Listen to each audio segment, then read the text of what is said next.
ጀግና ከሆንክ ምን ይላል ተመልከቱ። ቅዱስ ዮሐንስ አፈወርቅ በራስ ላይ ጦርነት አውጅበት ይላል። መቆጣት ከፈለክ መጀመሪያ በራስ ላይ ተቆጣ ይላል።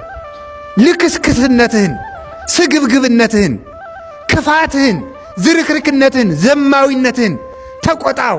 ስንፍናህን ተቆጣው። በዲያብሎስ ላይ ጦርነት ክፈትበት። የዘላለም ርስትህን ለሚነጥቅህ፣ ከዘላለማዊ ርስት ለነጠቀ፣ ከልጅነት ለሚያዋርድህ፣ ከእግዚአብሔር ከሚያጣላህ፣ እግዚአብሔርን ያህል አባት፣ ገነትን ያህል ቦታ፣ ልጅነትን ያህል ተድላ ደስታ ከነጠቀ፣ ከክብር ካዋረደ በሱ ላይ መጀመሪያ ተነስ ይላል። እውነቴን ልንገራችሁ፣ ሰው መጀመሪያ ከራሱና ከዲያብሎስ ጋር ጦርነት ከገጠመ በዓለም ላይ ያሉ ጦርነቶች በሙሉ ይጠፋሉ። የምሬን ነው ነግራችሁ ማለት።